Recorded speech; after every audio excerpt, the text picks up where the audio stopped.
ఈరోజు దేవుని వాగ్దానము జపన్యా గ్రంథము 3వ అధ్యాయము 15వ వచనాన్ని ధ్యానిద్దాం. తాను మీకు విధించిన శిక్షను యెహోవా కొట్టివేసి ఉన్నాడు, మీ శత్రువులను ఆయన వెళ్ళగొట్టి ఉన్నాడు. ఇశ్రాయేలుకు రాజైన యెహోవా మీ మధ్య ఉన్నాడు. ఇక మీదట మీకు అపాయము సంభవింపదు. ఆమేన్. దేవాది దేవుడు స్వయంగా మాట్లాడుతూ ఉన్నాడు, మీకు ఇంకెన్నడూ అపాయము సంభవింపదు అని. ఆయన అంటున్న మాట మనం వింటున్నప్పుడు మన జీవితాలకు ఎంతో ఊరటను కలుగుతుంది, ఆనందము కలుగుతూ ఉంది. నీవు అనుభవిస్తున్న శిక్ష నుంచి నిన్ను విడిపిస్తానని, మరి నీ శత్రువుల నుంచి నిన్ను తప్పిస్తానని, ఆయన నీ ముందు వచ్చిన శత్రువులను నేను వెళ్ళగొడతానని అంటూ ఉన్నాడు. ఇశ్రాయేలీన్ రాజువైన యెహోవా నీ మధ్య ఉన్నాడు అని దేవుని మాటలు మనకు తెలియపరుస్తున్నాయి. పరిశుద్ధుడైన దేవుడు మనల్ని విపత్తు నుంచి విడిపిస్తానంటున్నాడు. ఇక మీదట నీవెన్నడూ భయపడవు, నీ యొద్దకు అపాయం రాదు అంటూ ఉన్నాడు. దేవాది దేవుడు చేసిన వాగ్దానాలన్నీ మన జీవితంలో నెరవేర్చేవాడిగా ఉన్నాడు. ఇర్మియా గ్రంథము 29వ అధ్యాయము 11వ వచనాన్ని ధ్యానించినప్పుడు కూడా దేవుని యొక్క వాగ్దానము స్పష్టంగా తెలియపరచబడుతుంది. నేను మిమ్ముని గురించి ఉద్దేశించిన సంగతులను నేను ఎరుగుదను.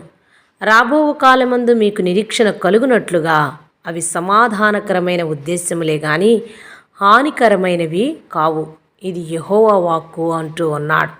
దేవాది దేవుడు వాగ్దానములన్నీ మన జీవితాల్లో నెరవేరుతాయి, తప్పక నెరవేరుతాయి. ఎందుకంటే ఆయన రాబోవు కాలములో నీవు నిరీక్షణగా ఉండునట్లు నేను సమాధానపరుస్తాను అని చెప్తూ ఉన్నాడు. మరి చెరలో ఉన్నవారికి విడుదల దయచేస్తానంటున్నాడు. మరి ఆయన యొక్క యెరూషలేము పట్టణాన్ని మనకు ఎంతో అందంగా, సుందరంగా, వైభవంగా ఇస్తాను అని కూడా చెప్తూ ఉన్నాడు.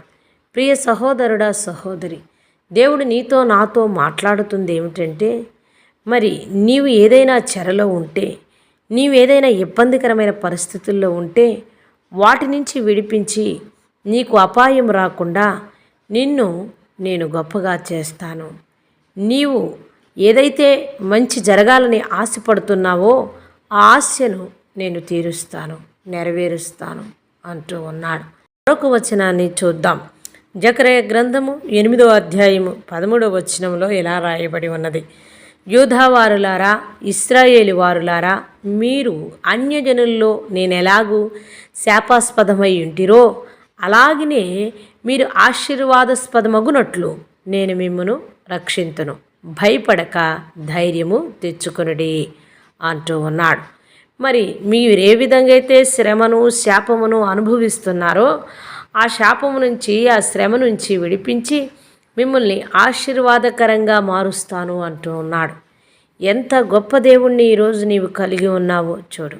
ప్రియ దైవజనమా, మీరు ఏ యొక్క శ్రమను, బాధను, ఇబ్బందిను, వేదనను, శాపమును అనుభవిస్తున్నారో వాటన్నిటి నుంచి విడిపించి ఆశీర్వాదకరంగాను, దీవెనకరంగాను మారుస్తాను అంటూ ఉన్నాడు. మీరు ధైర్యం తెచ్చుకొని ఉండండి అంటూ ఉన్నాడు. మీరు భయపడవద్దు అని చెప్తూ ఉన్నాడు.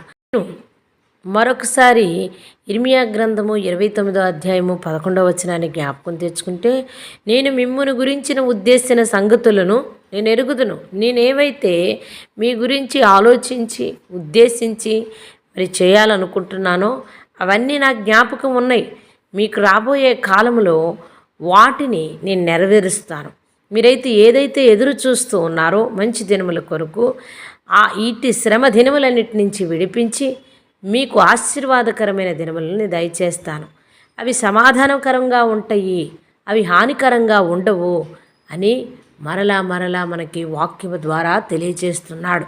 ప్రియ సహోదరుడా, సహోదరి, ఈరోజు నీవు చెప్పుకోలేని పరిస్థితిలో, వేదనలో, బాధలో, శోధనలో, శాపములో పయనిస్తూ ఉంటే నీవు భయపడకు. దేవుని వాక్యము ద్వారా దేవుడు నిన్ను బలపరుస్తూ ఉన్నాడని నమ్మి విశ్వసించి ఆయన యందు నీవు నమ్మకం ఉంచినట్లయితే తప్పక నీకు సమాధానకరమైన ఉద్దేశములను ఆయన దయచేసి ఆశీర్వదిస్తాడు. జన ప్రార్థన చేసుకుందాం. మహాపరిశుద్ధుడా, మిక్కిలిగా మమ్ము ప్రేమించే మా పరలోకపు తండ్రి, మీ దివ్యమైన పాదములకు కృతజ్ఞతాస్తోత్రములు. నాయన, రాబోయే కాలమందు మేము నిరీక్షణ కలిగినట్లు ఉన్నట్టు సమాధానకరమైన ఉద్దేశములు మా జీవితంలో నెరవేర్చి హానికరమైనవి కాకుండా అవి సమాధానకరమైనవి, మేలైనవి, ఆశీర్వాదకరమైనవిగా ఉంటాయని మీ మాటలు సెలవిచ్చిన ప్రకారము తండ్రి, మమ్మల్ని శాపము నుంచి పాపము నుంచి విడుదల దయచేసి మీ నామానికి మహిమకరంగా మీ సాక్షులుగా బ్రతికే భాగ్యము దయచేయమని యేసునామమున ప్రార్థిస్తున్నాం మా పరలోకపు తండ్రి. ఆమేన్.